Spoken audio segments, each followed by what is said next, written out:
अस्सलामुअलैकुम वरहमतुल्लाहि वबरकातुहू। आपने कई बार जो है ना, जब भी आप किसी से बात कर रहे होगे और आपका पॉइंट ऑफ व्यू जो है अगर सामने वाले बंदे से डिफरेंट होगा, तो एक चीज़ आप हमेशा देखना कि सामने वाला बंदा ना, जो रिलीजियस टाइप का होगा ना, वो आपको ये बोलेगा कि मैं अल्लाह आपको हिदायत दे, मैं अल्लाह गाइड यू। ठीक है, कभी भी बहस कर रहा होगा और उसके पास कोई अच्छा आंसर नहीं होगा, तो तभी वो ऐसा करेगा।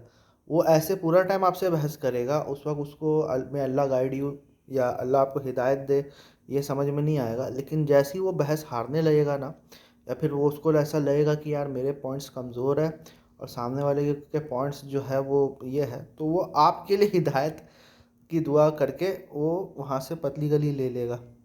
ठीक है, तो ये एक लेवल का जो है ना तकब्बुर है। वो तकब्बुर इसलिए है कि आप ये बात मानना नहीं चाहते कि आपसे भी गलती हो सकती है। आप अपने पॉइंट ऑफ व्यू को जो है चेंज करना नहीं चाहते। देखो, कोई बंदा अगर अपने पॉइंट ऑफ व्यू को से सेटिस्फाइड है तो कोई बात नहीं, दैट्स गुड। ज़रूरी नहीं है कि हर बात पे एग्री किया जाए। A sign of an intellectual mind is to entertain a thought without agreeing with it. ठीक है, कि एक थॉट को आप एंटरटेन कर सकते, ज़रूरी नहीं है उसके साथ आप एग्री करो। तो जस्ट बिकॉज सामने वाला जो है ना आपके पॉइंट ऑफ व्यू से इत्तेफाक नहीं करता, इसका मतलब ये नहीं है कि सामने वाला गलत है। सामने वाला गलत हो भी सकता है। ठीक है, इसका मतलब ये है कि वो अपना दिमाग जो है आपसे डिफरेंटली यूज़ कर रहा है या दूसरे एविडेंसेस से वो मुतासिर है। ठीक है ना। तो इस तरह से चीज़ों को देखना चाहिए, एकेडमिकली और क्रिटिकली देखना चाहिए। हम लोग जिस तरह से देखते हैं वो फ़िरक़ों के लेंस से देखते हैं कि अगर वो बात हमारे फ़िरक़े से मैच कर ली तो माशाअल्लाह, सुभान अल्लाह ब्रदर, सुभान अल्लाह सिस्टर। ठीक है, और जहाँ जैसे वो हमारे बिलीफ सिस्टम से टकराती है तो मैं अल्लाह गाइड यू और इसी टाइप की बातें जो है किया जाता है। तो ये एक तरह से अपने ईमान का तो को बूस्ट तो करता नहीं है। हाँ, ईगो ज़रूर बूस्ट करता है कि भाई मैं तो, आप ये क्यों बोल रहे हो मैं अल्लाह गाइड यू, आप ये बोलो मैं Allah guide me and you both. आप ये बोलो ना। लेकिन ऐसा बोल के आप जो है अपने आप को एक्सपोज कर देते हो कि मैं अल्लाह गाइड यू। ठीक है, ये चीज़ एक लेवल ऑफ तकब्बुर दिखाता है कि गाइडेंस की ज़रूरत जो है ना हमेशा सामने वालों की है और आपको गाइडेंस की ज़रूरत नहीं है। और जब ये चीज़ आप पॉइंट आउट करोगे ना वो लोग को, तो वो हम्बल ब्रैगिंग करेगा, नहीं मैं तो एकदम गुनहगार हूँ, मैं तो ये हूँ, मैं तो वो हूँ। वो हम्बल ब्रैगिंग, ये सब जितना भी हम्बल ब्रैगिंग होता है ना, ये लोग कैमरे के सामने करते हैं और लोगों के सामने करते हैं और फिर लास्ट में चंदा मांगते हैं इसी के बेसिस के ऊपर। मैं सबकी बात नहीं कर रहा हूँ, ज़्यादातर की बात कर रहा हूँ। ठीक है, क्योंकि आप बहुत सारे रिलीजियस लोगों को देखोगे, बातें बहुत बड़ी बड़ी करते हैं, लेकिन आप उनका अमल देखोगे ना तो आपको उनकी बात और आपके उसको उनके अमल में ऐसा ताज़ाद महसूस होगा।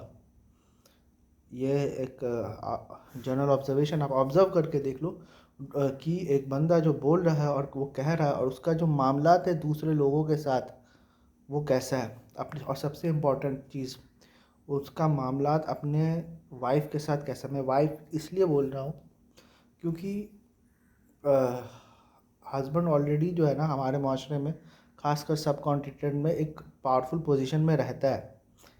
तो उसकी तो वाइफ जैसे तैसे ना, अगर वाइफ भी जो है रिलीजियस हो, तो जैसे तैसे जो है ना वो आउट ऑफ फेयर या आउट ऑफ सोशल प्रेशर वो कम से कम प्रिटेंड करती है कि वो हस्बैंड का रिस्पेक्ट करती है।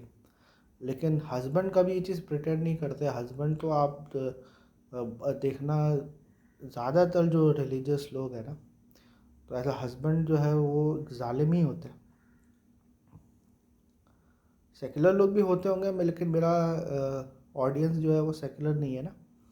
मेरा ऑडियंस, मैं तो रिलीजियस लोग से मुखातिब हूँ। कोई आदमी आके वॉट अबाउटरी करना तो बहुत आसान है ना। अगर ऐसा होता तो लोग तो यार मरते से रिलीजियस लोगों से शादी करने के लिए, लेकिन ऐसा तो नहीं है। लोग तो ख़ास कर देखते हैं कि भाई मौलवी ना हो। तो क्यों ऐसा? क्योंकि आपने अपने इल्म और इखलाक से किसी को मुतासिर किया ही नहीं है। आप अपने इल्म और इखलाक से जो है कोई कंट्रीब्यूशन दिया ही नहीं है। और जो थोड़ा बहुत आपका इल्म और इखलाक दिखता है for the sake of it, वो सिर्फ जो है दूसरों को इम्प्रेस करने के लिए है, दूसरे को कंट्रोल करने के लिए है। और वो भी आजकल के टाइम पे जल्दी कोई कंट्रोल नहीं होता। ये भी जो है, क्योंकि पहले होते थे ना, तो टाइम जैसे जैसे बीतता जाता है तो एक्सपोज हो जाता है ना आदमी। तो ये भी एक चीज़ है। तो मैं यही कहना चाहूँगा, may Allah guide me and you both. और सबसे पहले तो मुझे गाइड कर भाई, मेरे को उससे इतना फ़र्क नहीं पड़ता कि वेदर अल्लाह गाइड्स यू और not. I pray that Allah will guide you, but before that I pray that Allah guides me, and I am in more need of guidance than anybody else. Fine. इसीलिए हर रकात में एहदिना सिरातल मुस्तकीम बोला जाता है।